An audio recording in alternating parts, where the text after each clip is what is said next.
তো বন্ধুরা, আজকে আমরা এই ভিডিওতে আলোচনা করব যে আপনার যেটা ফেসবুক পেজ আছে সেই পেজের মাঝে আপনি নিয়মিত ডেইলি আপনি প্রতিদিন কি করতেছেন যে ভিডিও আপলোড করতেছেন, কিন্তু সেই ভিডিওগুলোতে ভিউজই হচ্ছে না। তো ভিউজ আসলে কেন হচ্ছে না, আপনি আসলে কিভাবে ভিডিও আপলোড করেন, হয়তো আপনার ভিডিও আপলোড করার মাঝে প্রবলেম আছে, নয়তো আপনার ভিডিও তৈরি করার মাঝে প্রবলেম আছে। তো কোথায় আপনার প্রবলেমগুলো আছে, আপনি কিভাবে আপনি ভিডিওগুলো আপলোড করলে আপনার ভিডিওতে প্রচুর পরিমাণ ভিউজ হবে, তো আজকে আমরা সেটা নিয়ে কিন্তু আলোচনা করব আজকে। তো অবশ্যই ভিডিওটি আপনারা লাস্ট পর্যন্ত দেখতে থাকেন। এক কথাই আজকে ভিডিও কিভাবে ভাইরাল করতে হয় সম্পূর্ণ প্রসেসগুলো আজকে আমরা জানবো, ঠিক আছে? তো অবশ্যই ভিডিওটি লাস্ট পর্যন্ত দেখতে থাকেন।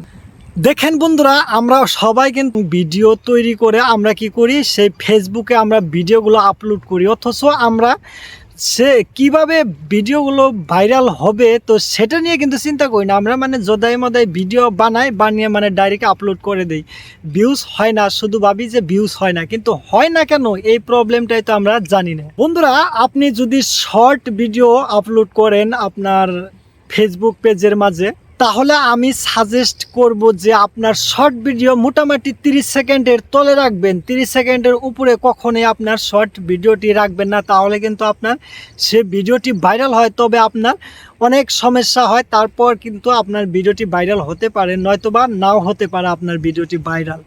তবে আপনার 30 সেকেন্ডের কম যেগুলো রিলস ভিডিও আছে সেগুলো কিন্তু প্রচুর পরিমাণ ভাইরাল হয়। সেগুলো ভাইরাল হয় না, আসলে রিজনটা কি, কেন সেগুলো ভাইরাল হয়, এটাও কিন্তু আমাদের কিন্তু জানতে হবে।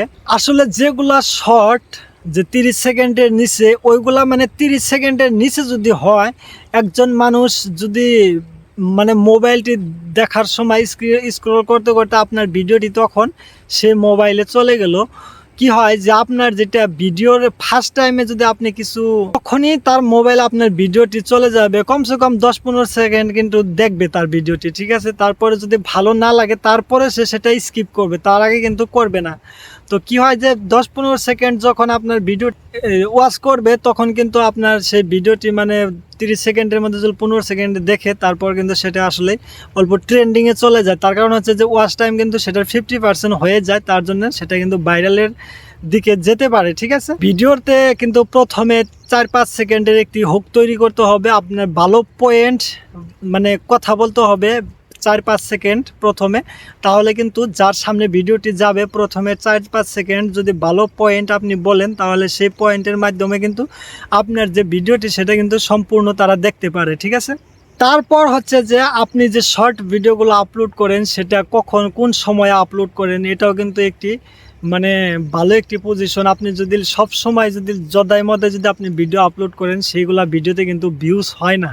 তো আপনি যদি ভিডিও আপলোড করেন তাহলে সকাল মোটামুটি 7টা থেকে 9টার ভিতরে আপনি ভিডিও আপলোড করবেন, এবং দুপুর আপনি 1টা থেকে 3টার ভিতরে আপলোড করবেন, এবং রাত্রে আপনি 7টা থেকে 9টার ভিতরে আপনি ভিডিও আপলোড করবেন। এই সময় কি হয় যে সমস্ত মানুষ কিন্তু এই মোবাইল নিয়ে ঘাটাঘাটি করে, ওই সময় যদি আপনি ভিডিও আপলোড করেন তাহলে সেই ভিডিওতে ভিউজ অটোমেটিকলি বেশি হয়, ঠিক আছে? তারপরে আপনি যখন ভিডিওগুলো আপলোড করেন তখন কিন্তু হ্যাশট্যাগ বেশি ইউজ করা যাবে না। বর্তমান কিন্তু ডাইরেক্ট ফেসবুক বলছে যে আপনি 3-4টার বেশি হ্যাশট্যাগ ইউজ করলে আপনার ভিডিও ভাইরাল তো হবেই না, আপনার যেটা অ্যাকাউন্ট আছে সেটা কিন্তু সাসপেন্ড হয়ে যেতে পারে। এটা কিন্তু একদম সরাসরি একদম ডাইরেক্ট বলে দিয়েছে।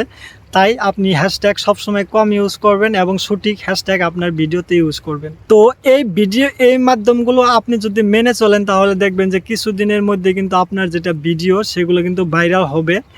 আর আজকের ভিডিওটি এই পর্যন্ত। ভিডিওটি ভালো লাগলে অবশ্যই একটি লাইক এবং চ্যানেলটি সাবস্ক্রাইব করে রাখবেন। তো ভালো থাকবেন সবাই, দেখা হবে নেক্সট ভিডিওতে।